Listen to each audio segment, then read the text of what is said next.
Hello and welcome to another Wednesday on the Den. My name is Mr Oreschnick and I shall be your teacher today. Now the most important thing about English correction is that we invented the language and therefore we're right and you're wrong and we know better than all of you because it is our language and you have just bastardised it. But it's great that you've realised that you're wrong and you're here to correct yourselves and learn how to speak English correctly instead of American English, Canadian English and Australian English. Why do you need those words before the word English? Because really, we should all be speaking English. English. Because that is the only type of English that there should be. So welcome to English Correction, where you'll learn to speak English and not some other bastardised form of the language. Please note, I am always right, because I'm British, and therefore I'm always right. And to start off today's lesson, we're going to start with the biggest offenders, America. We'll then move on to Australia, and then Canada. Because for some reason, all three of you like to use the wrong words to describe things. So I'm here to help make it better. So for you Americans out there, you have a lot of issues around food, and if I said the word aubergine, you might think, what the hell? Well, really, this is just your common eggplant, as you would call it. But I'm sorry, how the hell does an aubergine look like an egg? Next on our list of food naughties, we have the courgette, which you decide to call the zucchini. I'm sorry, what? Are you trying to sound pretentious? No, it's a courgette, boys and girls. A courgette. Now, I call it rocket. You, for some reason, want to call it arugula. Hello, pretentious gits. How are you? Also, we're going to cover our food with aluminium, not aluminum. Now, I do love my cooking shows, and it does get extremely confusing when the American chefs refer to things as cilantro. It's coriander. The whole entire thing is called coriander. You've just decided that the bit on the end is cilantro and the bit on the bottom is coriander. No, the entire thing is coriander. Why make life difficult? Another one, scallions. No, they're just spring onions. Now, if I say the word chips, I mean chips. Now, chips are what you call French fries. What you call chips are actually potato crisps. I wish that you guys would really get on board with this because using several wrong words to describe several different items of food is very confusing. Now then, if I go into a building, I go in on the ground floor. I then go up to the first floor, then second. Now for some reason, when you go to America, the ground floor doesn't exist. You go in on the first floor, the second floor, the third floor. Do you guys not have ground in America? Now, being a bit of a music lover, I've always got confused with the different ways of describing music in America over the different ways that you describe music in the UK. So yes, if I said semi-breve, that's your whole note. And if I said crotchet, that's your quarter note. So I'm just going to run through some other American English corrections for you. So you ask for the check, we ask for the bill. You have a window shade, we have a blind.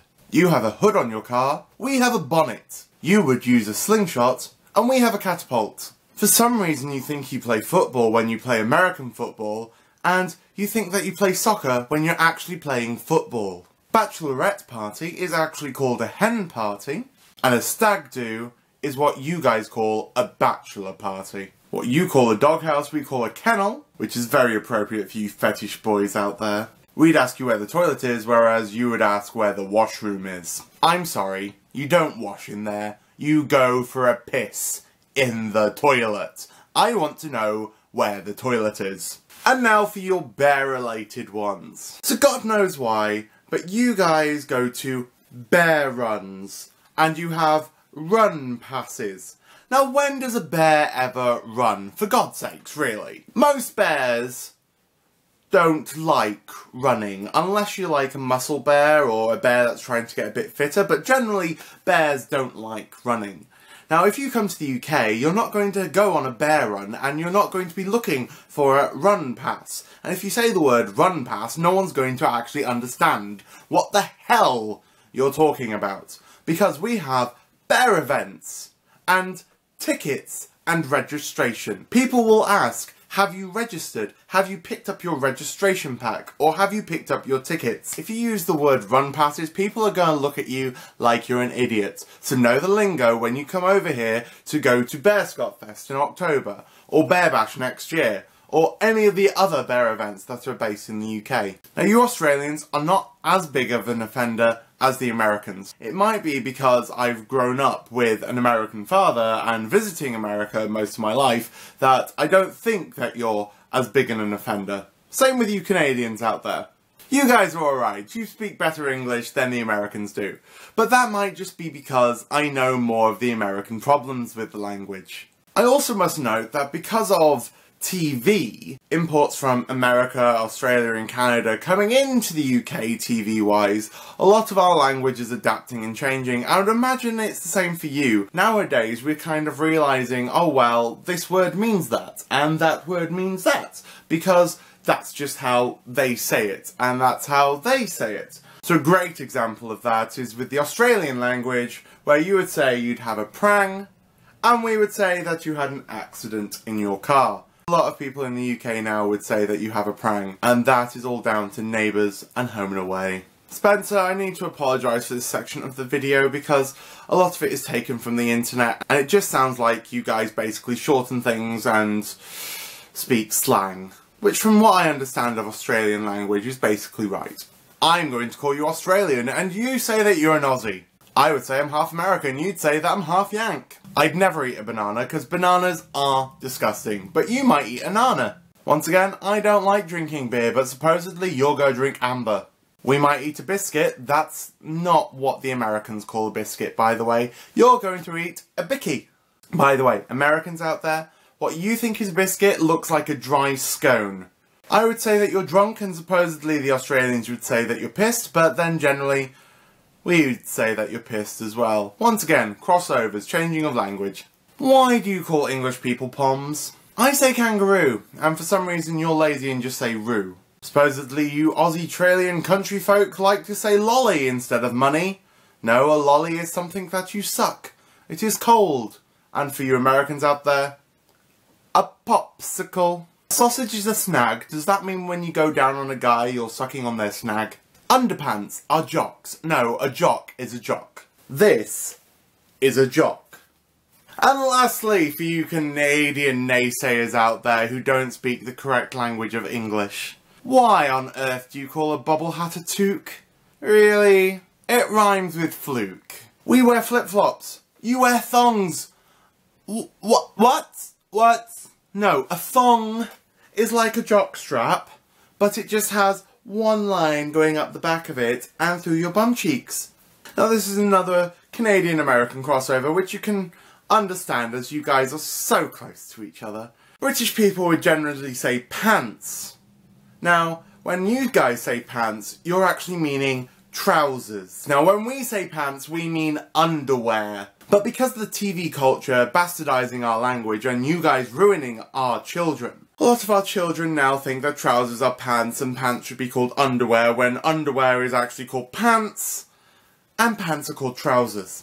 I would say sofa. For some reason you want to call it a Chesterfield. Now one of these lovely words that I say a word and you think it means one thing whereas I mean another is vest. Now when I say vest, you think that means undershirt. Something that you'd wear under a shirt. Like a thermal vest. Whereas when you say vest, you mean a waistcoat. A waistcoat.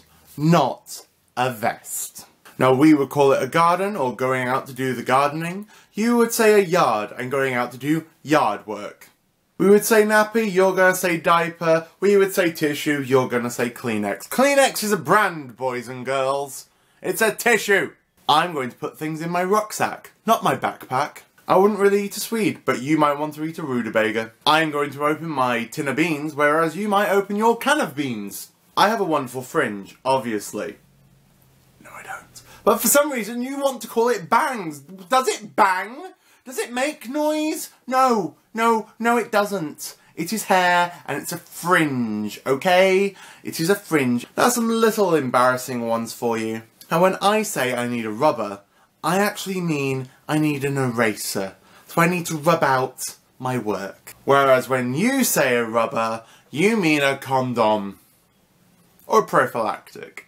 Now this thing that I'm sat on, that's my bum. It's not my fanny. Therefore I wear a bum bag, not a fanny pack. I've had this argument over which sounds ruder, and I'm sorry, saying a fanny pack sounds a lot ruder than a bum bag. Why would I want to say the word fanny? That means vagina. So the reason I wanted to address these issues about speaking correct English and correcting you guys so that you speak correct English is so that when you visit us, you say the correct words. But also because, when I was growing up, I had an American father and a British mother. And therefore, my language was screwed. I knew the words for both things, and visiting the States, I knew which words that I had to say when I was in America over the words that I needed to say when I was in Britain. Because it is different, and people will look at you like you're an idiot and go, what on earth are you talking about? And they might not even realise what you're talking about, and you then have to correct yourself and go, oh, actually, I mean, like I'm going to be in America next week for a fortnight. That's 2 weeks. But I do find it amazing how language has changed over the years. People in America, people in Canada, and people in Australia use different words to what we originally came up with. But that's not saying that the language hasn't changed within England. It obviously has, because we don't have ye old bookshoppy anymore.